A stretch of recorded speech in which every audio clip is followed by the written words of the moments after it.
5, 4, 3, 2, 1, 0.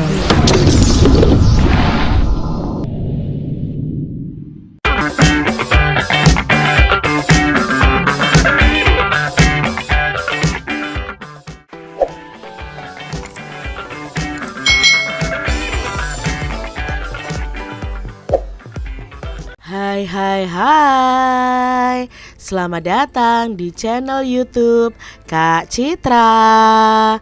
Apa kabar adik-adik semuanya? Kak Citra berharap kalian dalam keadaan yang baik, sehat, dan siap untuk belajar ya. Nah, kali ini kita akan belajar bersama-sama untuk mata pelajaran Ilmu Pengetahuan Alam dan Sosial atau IPAS pada pembelajaran kelas 4 Kurikulum Merdeka fase B. Nah, kita belajar di bab 2 tentang wujud zat dan perubahannya. Topik A, materi, makhluk apa itu?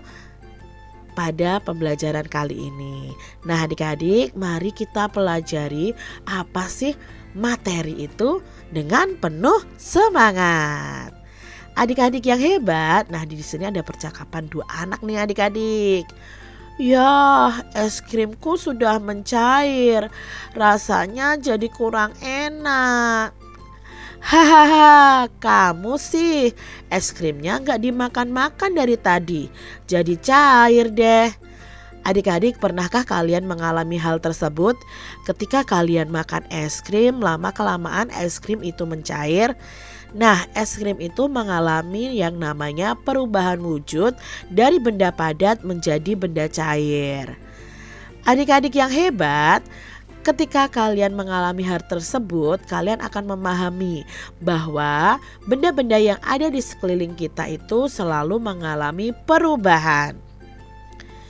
Nah, coklat yang semulanya padat setelah kalian masukkan ke mulut itu juga akan meleleh.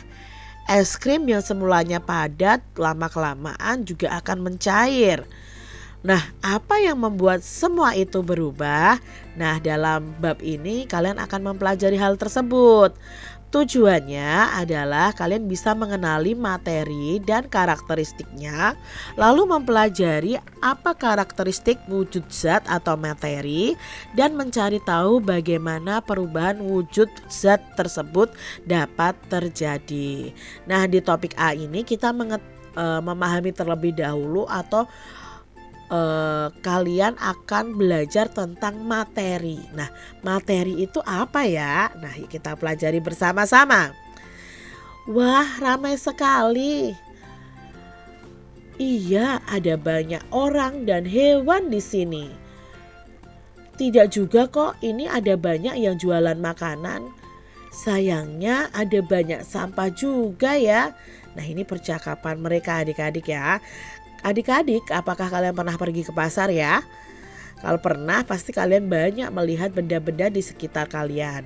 Nah, alam semesta tempat kita tinggal ini terdiri atas banyak sekali materi. Apa itu materi? Nah, materi adalah segala sesuatu yang memiliki massa dan menempati ruangan. Materi itu ada yang berupa makhluk hidup dan makhluk tak hidup. Makhluk hidup contohnya manusia, hewan, dan tumbuhan. Kalau makhluk tak hidup di sekitar kita banyak sekali ya adik-adik ya. Nah, itu disebut dengan materi. Jadi segala sesuatu yang memiliki massa dan menempati suatu ruangan. Kalian perhatikan gambar berikut ini. Apa saja contoh makhluk hidup dan makhluk tak hidup dari gambar ini? Contohnya di sini makhluk hidup ada kelinci, burung, ayam, sapi, kerbau, manusia. Itu adalah contoh makhluk hidup. Lalu ada tumbuhan juga. Sedangkan makhluk tak hidup, nah di sini ada masker, ada baju, lalu ada caping atau topi petani ya. Lalu ada alat penyemprot, ini juga termasuk makhluk tak hidup. Nah, kalau dari gambar ini apa saja contoh makhluk hidup dan makhluk tak hidup? Kalau makhluk hidupnya jelas di sini ada manusia. Makhluk tak hidupnya ada papan tulis, meja, kursi, dinding, buku, tas dan lain sebagainya. Nah, adik-adik, apa itu massa? Yuk kita cari tahu yuk, apa itu massa?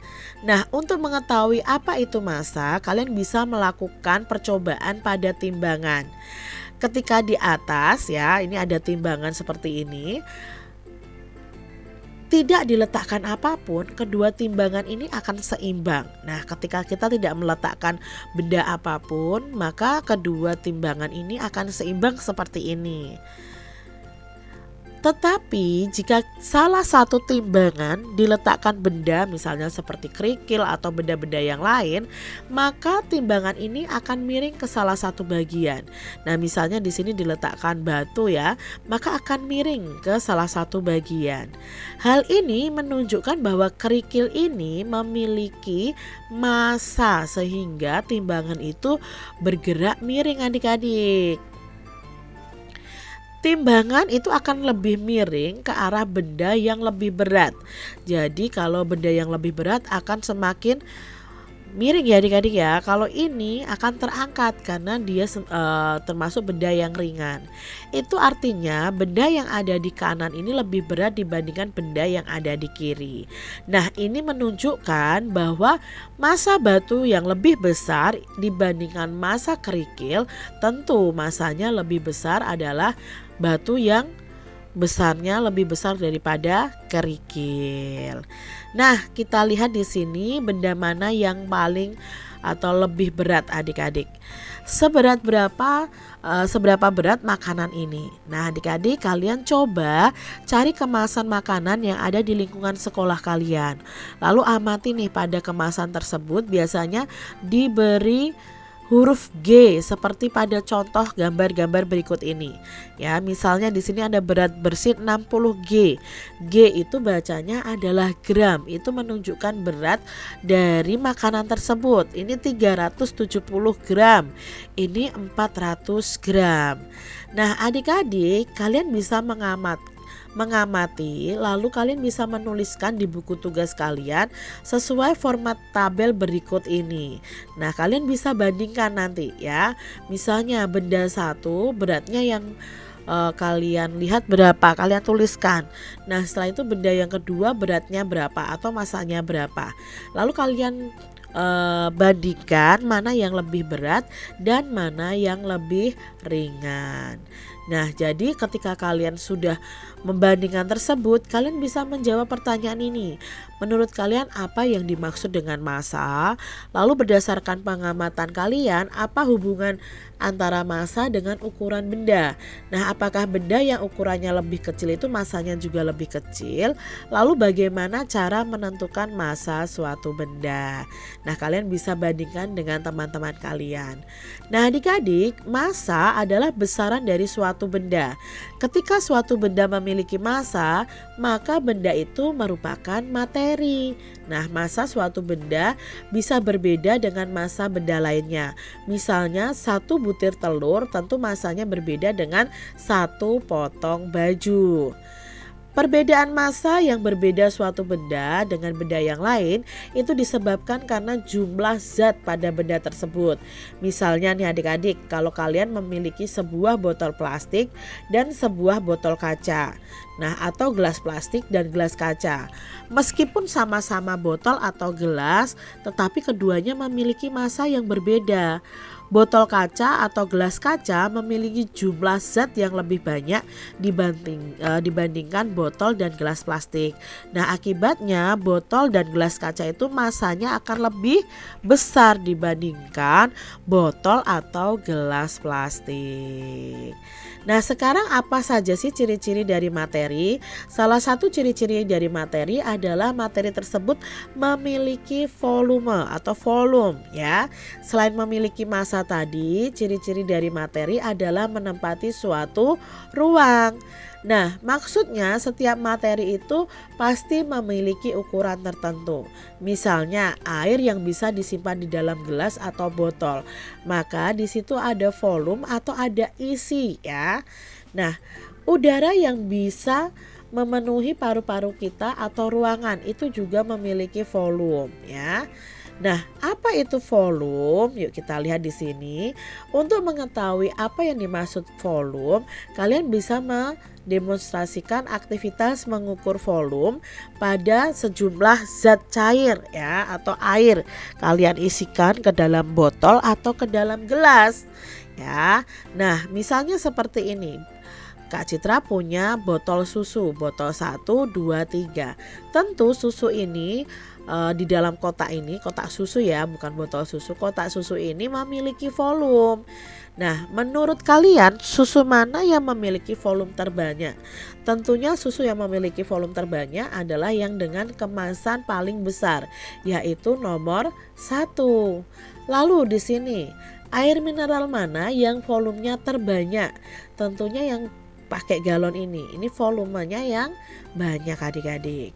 Nah, kalian juga bisa loh mencari bungkus kemasan botol minyak, botol minuman, oli, botol sirup dan lain sebagainya.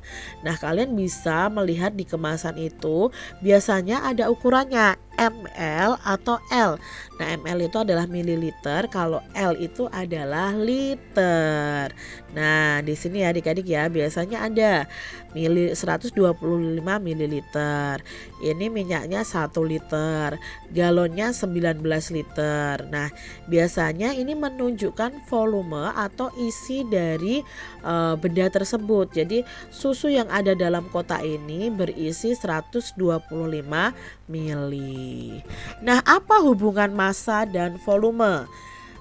Yuk kita cari tahu bersama-sama.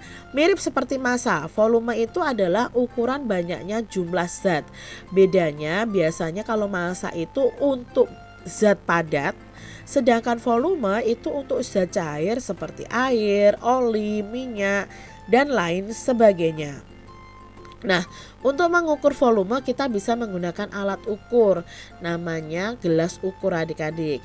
Yakni suatu gelas yang di dalamnya itu terdapat ukuran-ukuran tertentu. Nah, ukuran volume itu bisa dinyatakan tadi dalam mililiter atau ml dan liter yang disimbolkan dengan huruf L. Nah, sesuatu disebut materi itu jika menempati ruangan tertentu atau dalam bahasa lainnya itu memiliki volume tadi. Biasanya semakin besar volume suatu cairan, jumlah zatnya juga semakin banyak. Nah, semakin banyak jumlah zatnya, biasanya masanya juga lebih besar. Jadi bisa disimpulkan bahwa massa dan volume itu saling berkaitan. Lalu adik-adik perlu ingat ya bahwa materi itu pasti memiliki massa dan memiliki volume. Nah, itu tadi ya yang sudah kita pelajari. Ada materi. Materi tadi adalah suatu zat yang memiliki massa, menempati ruangan dan bisa diukur massa dan volumenya. Nah, setiap materi itu memiliki bentuk, wujud dan berat yang berbeda-beda. Semakin banyak jumlah zatnya, maka semakin besar beratnya dan volumenya. Nah, demikian tadi adik-adik kita sudah pelajari materi IPAS pada kesempatan kali ini ya, tentang materi itu makhluk apa. Nah, untuk mengetahui pembelajaran berikutnya tentang wujud zat dan perubahannya, kalian simak terus video-video pembelajaran dari Kak Citra. Terima kasih sudah menyaksikan video dari Kak Citra. Sampai jumpa lagi dan Tuhan memberkati. Jangan lupa tekan tombol subscribe, lalu tekan loncengnya, tekan juga tombol like, lalu share ke media sosial kalian. Jangan lupa untuk ikuti media sosial Kak Citra. Terima kasih.